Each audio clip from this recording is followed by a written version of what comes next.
Hello, dear friends. Welcome to my YouTube channel. Today, I want to tell you a story. My story. It's about how I started learning English. It wasn't easy, but it changed my life. I grew up in a small town where most people spoke only our local language. I was happy with my life, but I always dreamed of something more. I wanted to visit big cities, meet new people, and maybe even travel to other countries. I knew English was the key to those dreams. In school, I learned a little English. I could say, "Hello, how are you?" and a few more sentences. But when I tried to speak more, I made mistakes. My words came out wrong, and I felt embarrassed. So, I stopped trying. One day, I saw a job ad for a company in a big city. I wanted that job so much. But there was one big problem. The job required English. I needed to speak English in the interview, write emails, and talk to people from other countries. I applied anyway, thinking, maybe I'll get lucky. When the interview day came, I was nervous. The interviewer asked me questions in English. I understood some words, but I couldn't answer well. I tried, but I kept stopping and saying, "Sorry." In the end, I didn't get the job. I felt so disappointed. I thought, if I don't learn English, I will always stay in this small town. My dreams will never come true. That's when I decided I had to learn English, no matter how hard it was. It wasn't just about a job. I also loved English movies and songs. I wanted to understand the words and enjoy them fully. I dreamed of traveling to new places and making friends from other countries. I wanted to connect with the world, so I started my English learning journey. At first, it was scary. I didn't know where to begin. I made a lot of mistakes, but I told myself, it's okay. Mistakes help me learn, and step by step, I got better. This is how my journey began. And you know what? If I can do it, you can do it too. Learning English will open so many doors for you, just like it did for me. So, don't be afraid to try. Let's learn together. Let me tell you about the moment that changed everything for me. The challenge that pushed me to start learning English. After finishing school, I was stuck in a routine. I worked in a small shop in my hometown and life was simple. But deep inside, I always wanted more. I dreamed of working in a big city where people wore suits, spoke confidently, and seemed to know everything about the world. I wanted to be like them, but one thing held me back. My poor English. One day, I heard about a job opening in Metropolia, the big city I had always dreamed of. It was for an assistant at an international company. The job didn't require a lot of experience, and the pay was good. I thought, this is my chance. I was excited and nervous at the same time. I quickly prepared my resume. Of course, I wrote it in my local language. Then I sent it to the company, hoping they would call me for an interview. A week later, I got an email. It said, "Congratulations. You have been shortlisted for an interview. Please come to our office on Monday at 10 a.m. The interview will be in English." When I read the words "in English," my heart sank. I stared at the email, reading it again and again. In English? How can I do this? I don't know enough English to talk for 5 minutes, let alone answer questions in an interview. I spent the weekend preparing. I practiced basic sentences like, "Hello, my name is," and "I want this job because." I looked up common interview questions and tried to memorize answers. But no matter how hard I practiced, I felt scared. I knew my English wasn't good enough. Monday morning came and I put on my best clothes. I traveled to the city, nervous but hopeful. When I arrived at the office, everything looked so professional. The receptionist greeted me in English, but I could only smile and nod. Then she asked, "Would you like some water?" It took me a moment to understand her, and when I did, all I could say was, "Yes." Finally, it was my turn. I walked into the interview room, and 3 people were sitting there. They smiled and said, "Good morning." I managed to say, "Good morning," but my voice was shaking. The interview started, and they asked the first question, "Can you tell us about yourself?" I froze. My mind went blank. I had practiced this question, but now I couldn't remember anything. I tried to speak, but my words came out wrong. I said, I work, shop, small." They waited patiently, but I could see the confusion on their faces. The next question was even harder. "Why do you want this job?" Again, I struggled. I wanted to say, "I want to learn and grow in your company," but instead I said, "I like job, want work, good company." It didn't make sense. By the end of the interview, I knew I had failed. I left the room feeling embarrassed and defeated. On the way home, I kept thinking about what had gone wrong. It wasn't that I didn't have the skills for the job, I just couldn't express myself in English. When I got home, I sat quietly and thought about my future. I realized something important. If I didn't learn English, I would miss every opportunity like this. I couldn't let that happen. That moment was my wake-up call. I promised myself that I would never feel that way again. I decided to start learning English, no matter how hard it was or how long it took. That failed interview became the push I needed to begin my journey. It wasn't the end. It was the beginning of something new and exciting. After the failed interview, I felt very sad. I knew I had to change. But how? Learning English felt like climbing a tall mountain. I didn't know where to start. I needed help. One day, something amazing happened. I met Mr. Carter. He was a retired teacher who lived in my town. Everyone said he was very kind and smart. I told him about my problem with English. He smiled and said, "Don't worry, I will help you." Mr. Carter became my mentor. He said, "Learning English is like planting a tree. It starts small, but if you care for it every day, it will grow." His words gave me hope. We started with small steps. First, he gave me a notebook and said, "Write one new English word every day. Write its meaning and a sentence." At first I thought, how can one word help me? But I did it. Day by day, my list of words grew. Next, he told me to read simple English books. He gave me a storybook for kids. I felt silly reading a children's book, but it was easy to understand. Slowly, I started enjoying it. I learned new words and how sentences were made. Speaking was the hardest for me.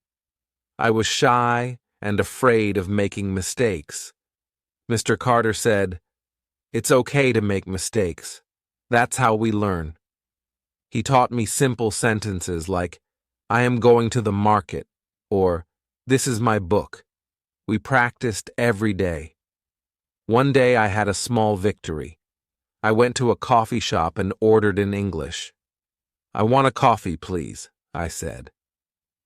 The waiter smiled and gave me coffee. I felt so proud. It was a small step, but it felt like a big win. Mr. Carter also introduced me to a new tool, videos on the internet.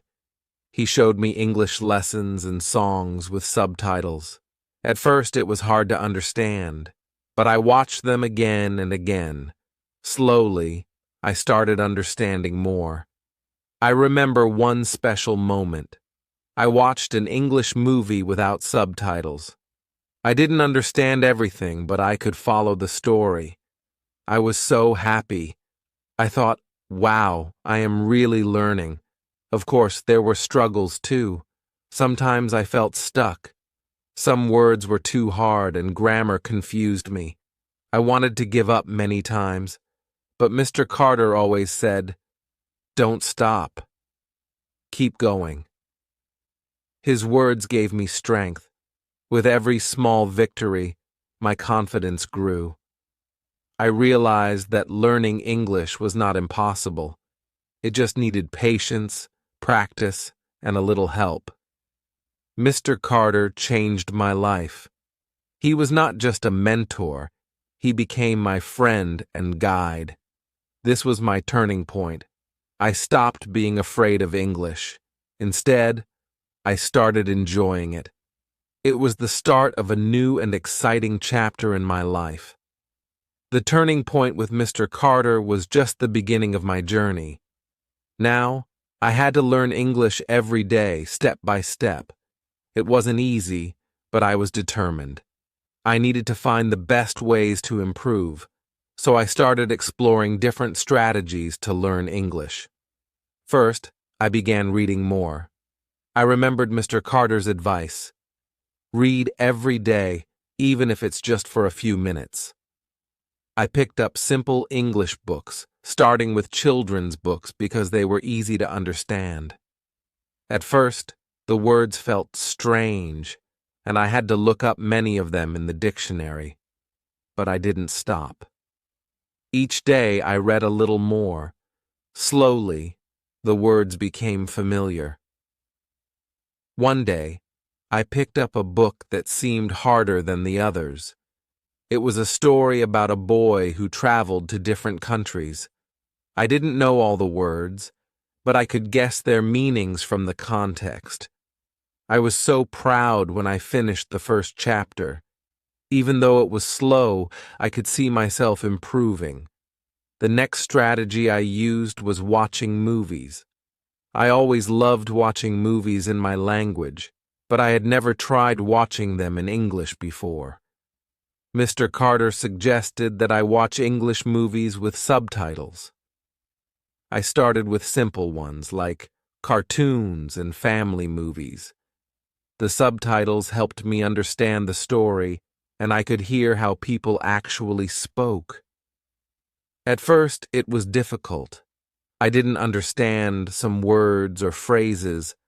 Sometimes I had to rewind the movie and listen again. But slowly, I began to understand more. Watching movies in English helped me with pronunciation and understanding real conversations. I started noticing how often people use simple words and phrases, just like the ones I was learning. One of the biggest challenges for me was speaking. I was afraid to speak English because I worried I would make mistakes. I felt shy when people corrected me, and I didn't want to sound silly. But I knew that speaking was the only way to really improve. So I made a promise to myself. I will speak every day no matter what. I started by speaking to myself. Every morning, I would talk about what I was going to do that day. "I'm going to the market," I would say, even though no one was around to listen. At first, it felt awkward, but the more I practiced, the easier it became. Soon, I found a language partner. Her name was Maria, and she was also learning English. We would meet every week to practice speaking. At first, I felt nervous. Maria was better at English than me, and I was afraid I would make a fool of myself. But she was kind and patient. She didn't laugh at my mistakes. Instead, she would help me by repeating words correctly and encouraging me. One day, Maria and I went to a cafe to practice ordering in English. I was nervous, but I wanted to try. When it was my turn to order, I said, "I would like a coffee, please." The waiter looked at me and smiled. "Sure, a coffee. Anything else?" I felt so happy that I could do it. But even with all this practice, I still made a lot of mistakes. Sometimes I would forget grammar rules, or I would mix up words. One day, I was speaking to a friend in English and said, "I have 2 brothers." My friend immediately corrected me. "I have 2 brothers, not brother." At first, I felt embarrassed. But then I remembered what Mr. Carter always said. Mistakes are part of learning. Don't be afraid of them. Learn from them. Another challenge was finding the time to study. I had a job, and it wasn't always easy to fit English practice into my busy schedule. But I made a plan. I decided to study for at least 30 minutes every day.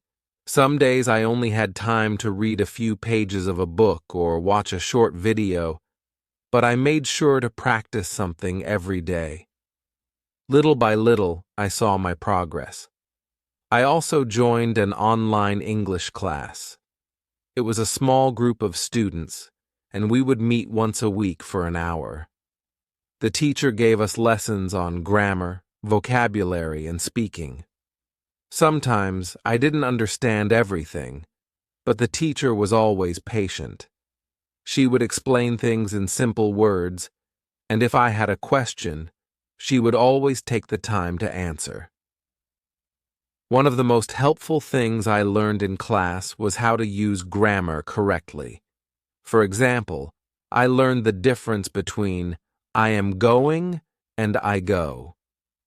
At first, I mixed them up all the time, but after practicing with my teacher and classmates, I started to feel more confident.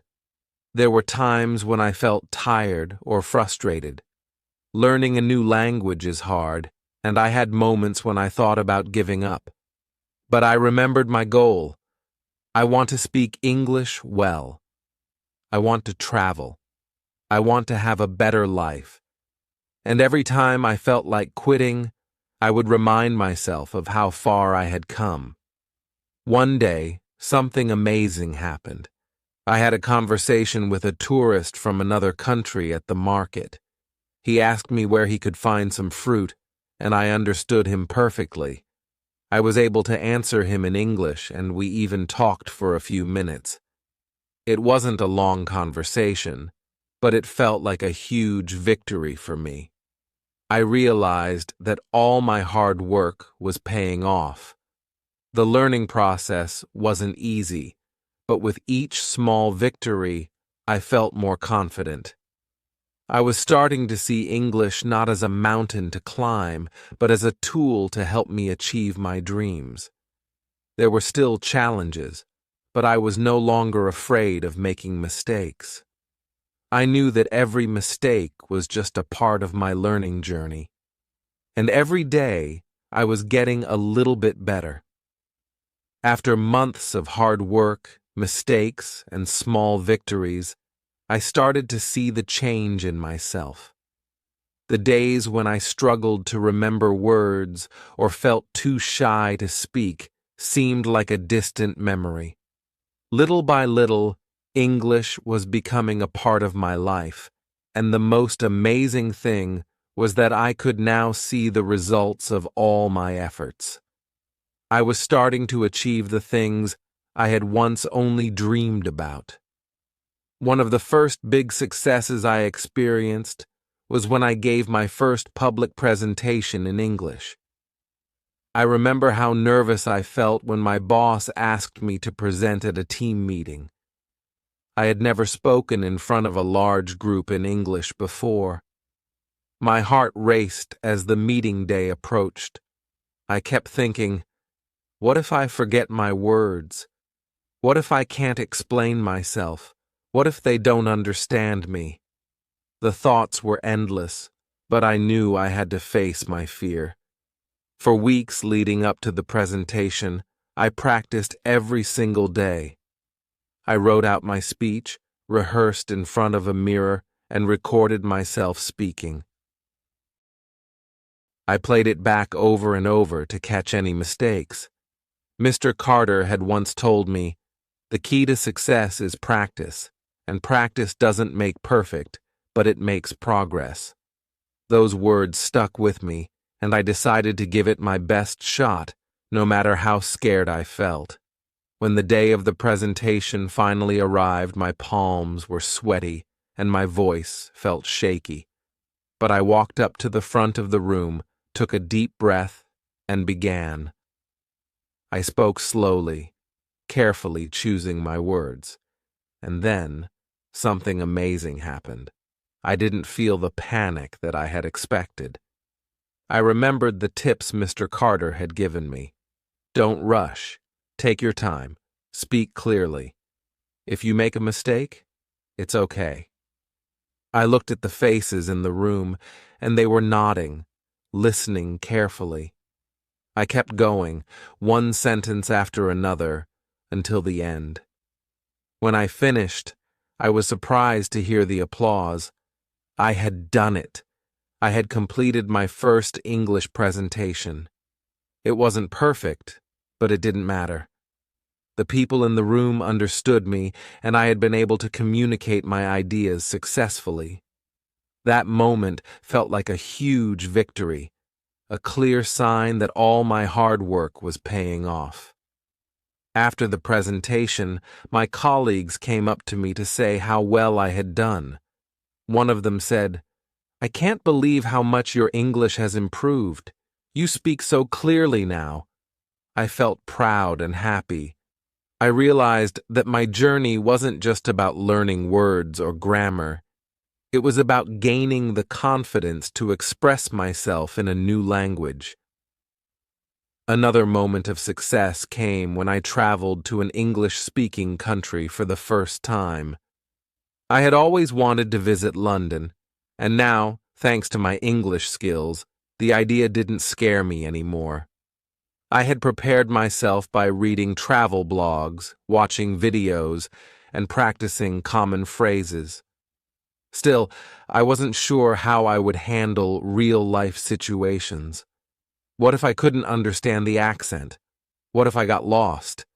But when I landed in London, I realized how far I had come. The airport signs were clear, and I had no trouble understanding the instructions. When I got a taxi, I confidently told the driver where I wanted to go.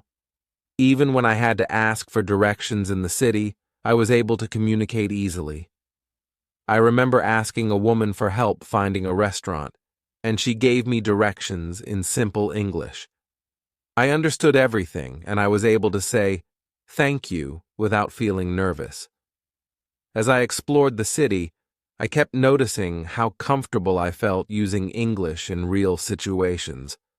Whether I was ordering food at a cafe, asking about train schedules, or talking to other tourists, I didn't feel out of place. In fact, I realized that I was having fun speaking English. I no longer saw it as a barrier or a struggle, but as a way to connect with people and explore the world around me. But my biggest success came when I made a new friend. I had always been shy, especially when it came to meeting people in another language. In the past, I would have kept to myself, afraid of making mistakes. But in London, something changed. I met another traveler, a woman named Anna from Italy, and we started talking about the places we had visited.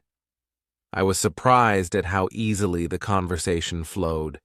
We exchanged ideas about our travels, shared stories about our lives, and laughed together. By the end of the day, Anna and I had become friends. We exchanged contact information and promised to stay in touch. I never expected to make a friend in a foreign country, especially one I met through speaking English. but it felt natural. We weren't just speaking a language. We were connecting on a deeper level.